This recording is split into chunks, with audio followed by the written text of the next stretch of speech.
Hi there, everyone. As Anne said, my name is Bethany Mayer, and I'm the president and CEO of Ixia. Ixia is about a $500 million company. It is a publicly traded company, and it is the market leader in network test and security.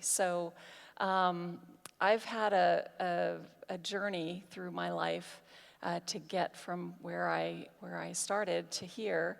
And Anne asked me to talk a little bit about that.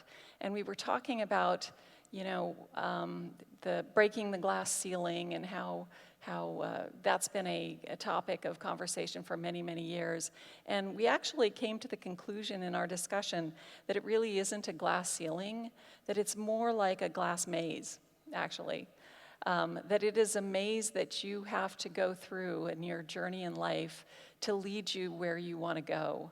And in a way, it's glass because there are people watching you.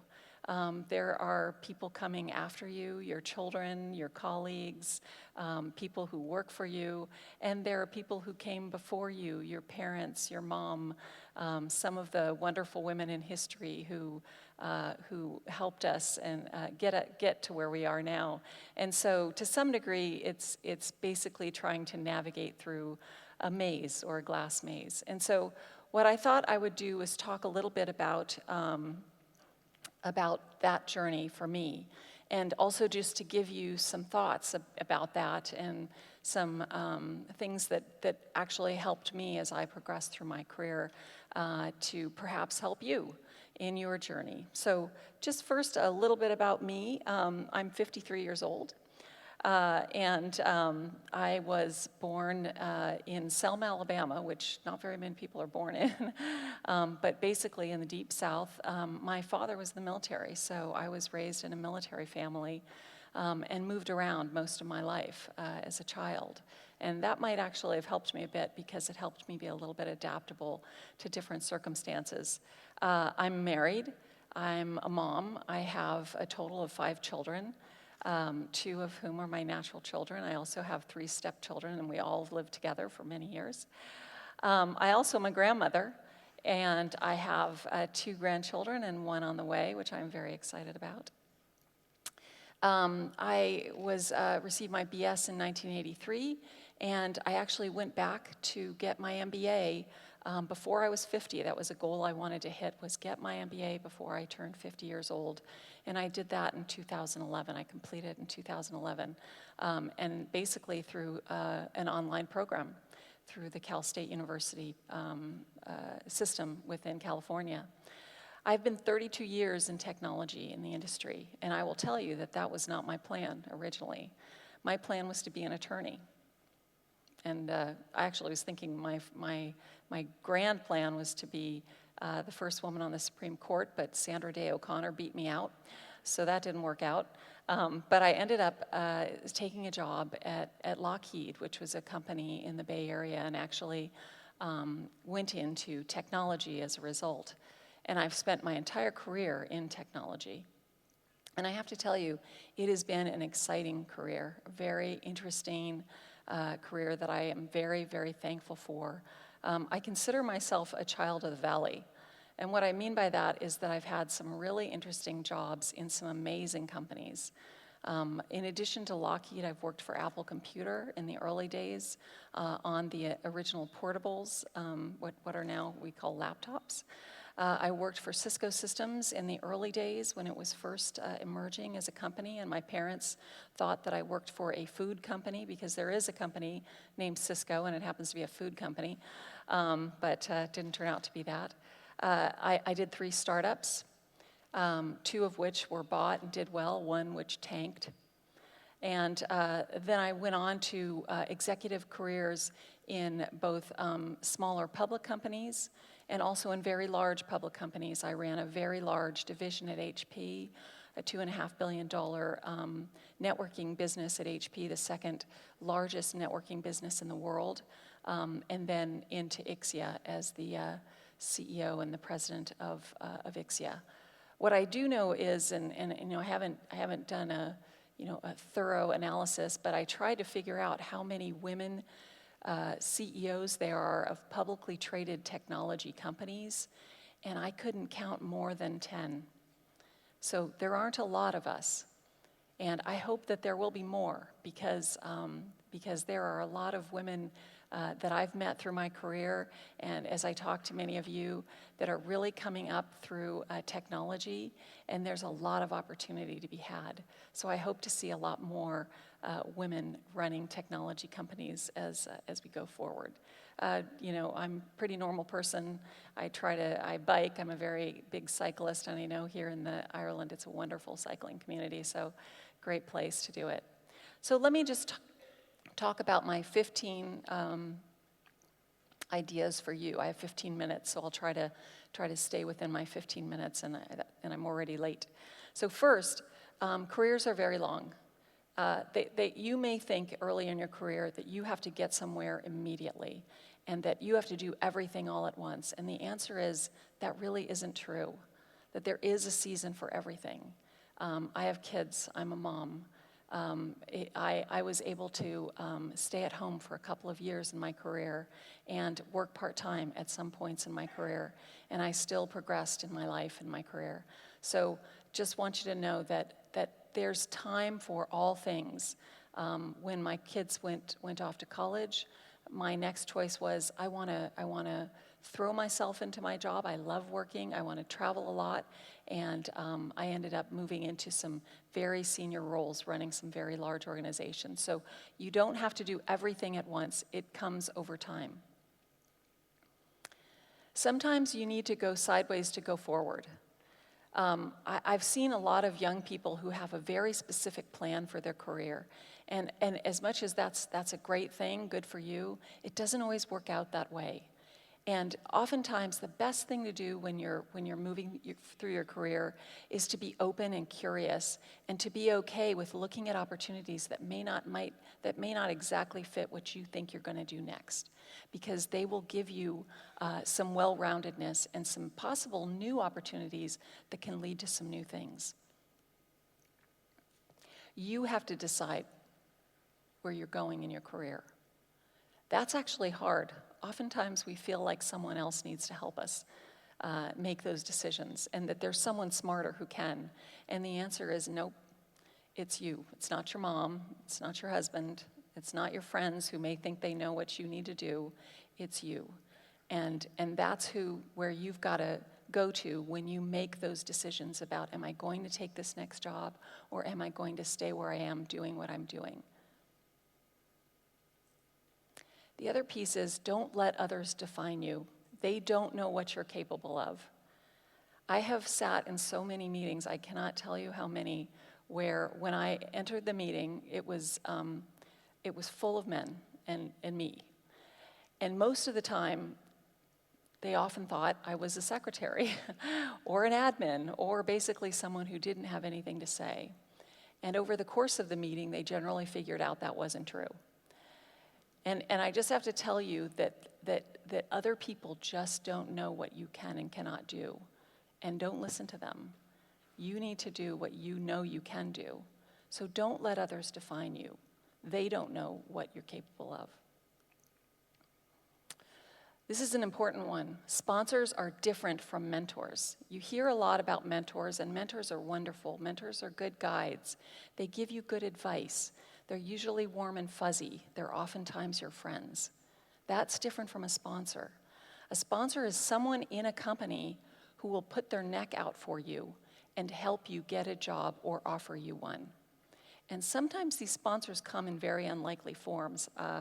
My leap from being an executive not running a P&L to running a very large, one of the largest P&Ls in the world, a $2.5 billion P&L within HP, was offered to me by a gentleman who I can tell you I would never have thought he would consider me for a job.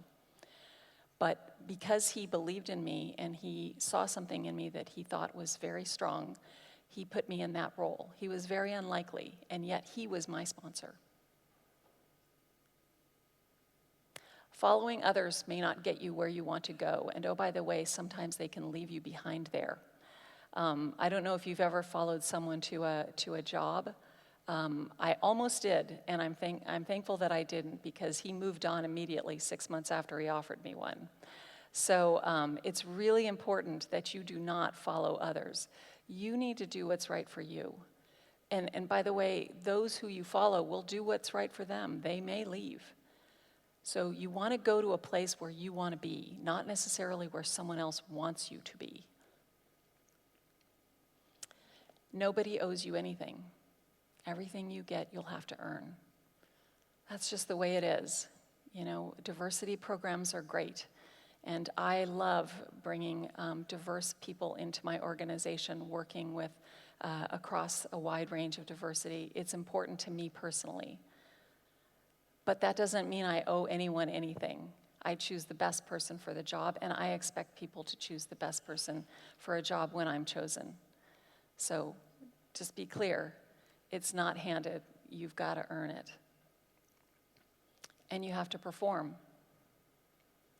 That's absolutely the table stakes. Ultimately, you must perform, and you must perform very well. There must be something that differentiates you to move you to that next level. So even if you don't want to go do that really crummy project that nobody wants to do, or that's failed 3 times, or that, you know, makes you miserable because the guy there, you know, you just can't stand him or whatever, go do it. It'll help you in your career, especially because likely if you go do it, it'll succeed. Your reputation is ultimately all you have. When it boils down to it, your name comes before you every time, and you just need to be very careful with it in your career. Again, your career's long. The industry actually isn't as big as you might think it is, and people remember. And so it's important to be careful about your integrity, who you are, what you do, what you say, what you don't do, and make really good conscious decisions about it. Learn to read a room. I don't know why this is something that's tricky, and people don't remember it that well. You've got to watch body language, and sometimes we're on video, sometimes we're on conference calls, and it's hard to read that language. But it's really important to see it.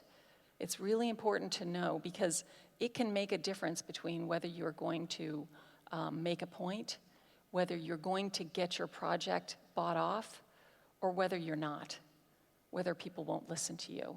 So watch what others are doing, watch what they say, hold your tongue for a few minutes to see what direction things go in. I know it sounds like, not inspiring advice, but it's really practical, because you never know who's going to be in that room, and you don't know necessarily what's going to come out of their mouth next.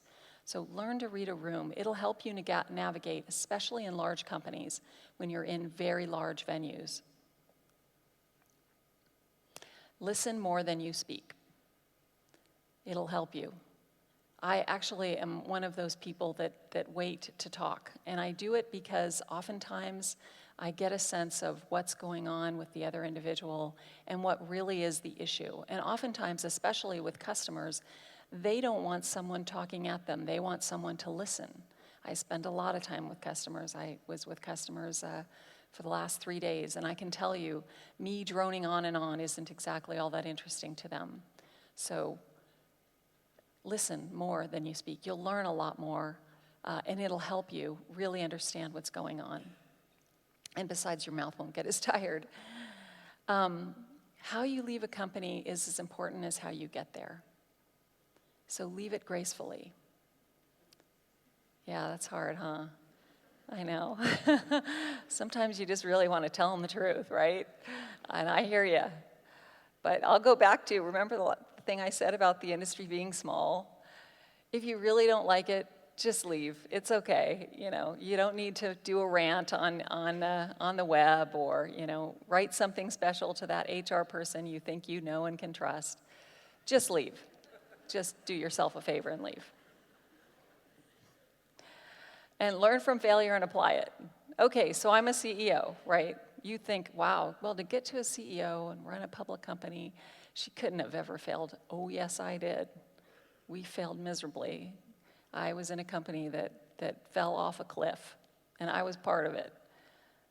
And it was tough, and it was painful, and it kind of hurts, every time I think about it, right? Not only the loss of a feeling of, self-confidence, but also we lost jobs. We lost our jobs. We lost other people's jobs. That's a big deal. But I did take a lot of things away from that, right? And some things from it make me a little more cautious. But other things make me actually drive harder in certain circumstances. So take those failures and apply them. Stay connected to your friends. Your friends can help you, and they do. That LinkedIn that you use, it's very important.